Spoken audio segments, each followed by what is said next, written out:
Welcome to Bruins Overtime Live, presented by BuyAToyota.com. For offers not seen on TV, visit BuyAToyota.com. Adam Peller and Billy Jaffe, Barry Peterson. The Bruins lose 8-2 in Carolina. A lot of questions surrounding this Bruins team through 11 games of the season.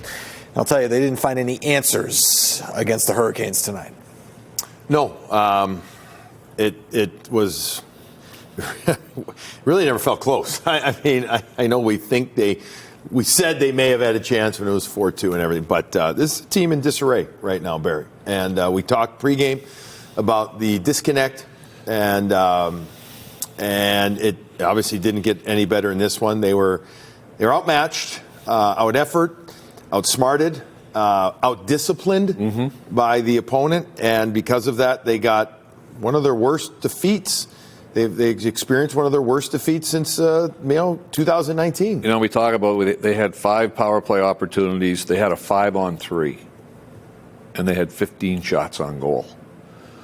And I think the biggest thing that your eyes pick up is, to your point, the lack of urgency. Looking like their feet are in quicksand at times, Just they not are being able thinking to get so much. Yes.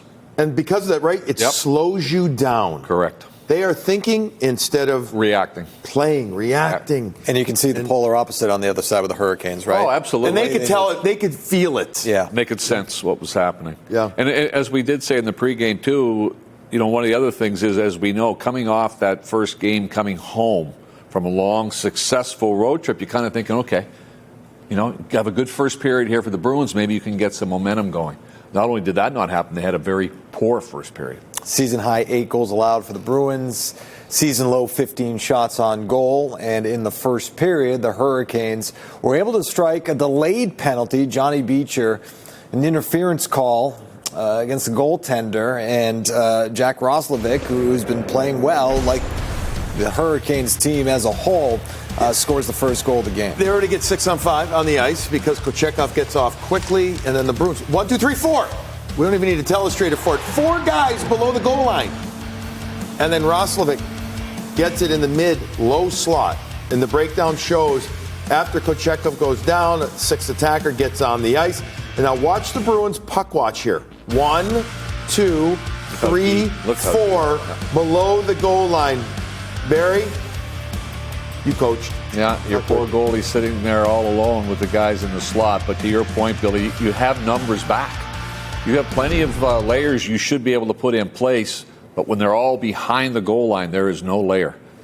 Man, oh man. Yeah, no, that was almost a sign of bad things to come. A harbinger of things to come for the Bruins. Thank you for using a nice word. Again, yeah, I got the words. 1-0 at that point, and then we talked about the power play for the Hurricanes was running on all cylinders tonight. In their first power play opportunity, Andrei Svechnikov, who had 2 power play goals on the night, scores his first. As we talked in the pregame, Billy, one of the premier power forwards to me in the National Hockey League when he's healthy. He's able to get that big body in front. And Gastabier, there's a shot from the point, and he's able to out-muscle in front. And perfect puck plays. Yeah, and he's not only good at with a great release, he's also good with great body position, boxing defensemen out in front of their own net. Yeah, and then here's Svechnikov's second goal from the Necas pass. He's out to the side. 5-2. Here's a little look at it. Look at this. Back in. 4 guys. It's a box in one, and the guy who's the one is the Carolina player, Necas, and he slaloms like again. Just slaloming, cutting through, and then here's Necas waits and watches McAvoy get some seals, but he gets caught in no man's land. And now Peak is caught in no man's land, and Svechnikov says, hey, nice save, Swayman, but I'm going to get the rebound. And he pops it in. 3-point night for Svechnikov, who is our star of the game, presented by Subaru of New England. Fall in love with a brand new Subaru. As you take a look at the last 8 games for Svechnikov, 9 goals, 6 assists, and a +1 rating, 3 power play goals, 85th career multi-point game. So Hurricanes off and running thanks to some power play opportunities. And the Bruins had some golden opportunities on the power play. A couple of 5-on-3s. They were able to capitalize on one. But you want more when you have that kind of opportunity. Yeah, you do, especially when you're a desperate hockey club. But you had very poor entries. You had no speed through the neutral zone. And again, Billy, this to me was to your thinking part, coming up the ice, you can see the guy carrying the puck through the neutral zone is already looking for the guy behind him to drop it to and is not speeding up so that the Carolina team doesn't have to back in at all. They all just stood up. It's like, okay, get rid of it. And when you come down like that, they're there waiting for you at a wall, and you're able to not get any decent entry. None. No, I'm with you. And what's the opposite of cohesive?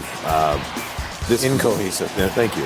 Okay. Well, how about discombobulated? Another word. There you go. There's nothing that is screaming quick puck movement, and that we know where we want to go with it ahead of time. It's instead we're getting it and waiting, and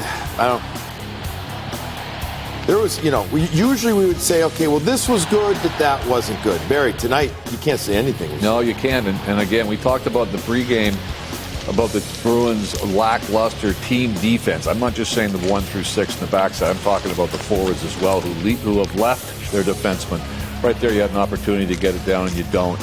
Here you have an opportunity to try and go back door. They're going to try and go. The worst thing on the power play, Billy, is puck on the board. Oh, really? Because it allows the opponent to get to the 50-50. They get aggressive. They start jumping on you. But here again, look at the swarm.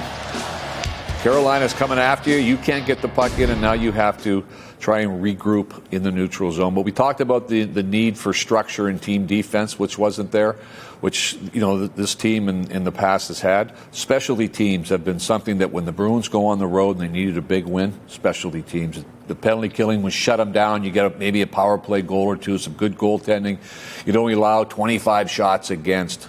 Man, that is missing right now. Yeah, you mentioned it during the intermission as well. It's the third time this year that the Bruins have allowed 3 power play goals in a game, which is just something that was not heard of. Nope. It was unheard of for the Bruins in the way that their penalty kill unit worked. And then, you had the power play goal from Svechnikov in the second period, and then Jack Roslovic with his second goal of the game. It made it 6-2. And again, you talked about the Bruins getting back into the game. Hampus Lindholm, a 4-2 game at that point, and then they allowed the next 2 goals, including this one right here. All right, but look at how tight Carolina is to the next guy to get the puck. We already saw it early. Then you see the stripping of the puck there from Marchand on Lowry. I mean, that's an absolute education right there in forecheck, in man check. One arm fending him off. And wait, but look at the second guy. Carrier comes in, and he says to Poitras, you're not going to go anywhere. Then you got Stahl. Barry, the ability to close on the next puck movement or the next puck carry is so important. And the Bruins used to do that. Now, their gap, they're separated. They got absolutely taught right there how a forecheck is supposed to be. And Roslovic. Yeah, I think one of the other major concerns, too, is you have 5 guys back below the hash marks many times, defensively, the Bruins, but they're standing there. And all of a sudden, the opponents are able to either get a rebound or get themselves wide open. When there's 5 guys, that should be very difficult to do. Bruins lose 8-2 in Carolina. That's back-to-back losses for the black and gold, and a loss to kick off the 2-game road trip. Coming up next, Andy Brickley's conversation with head coach Jim Montgomery.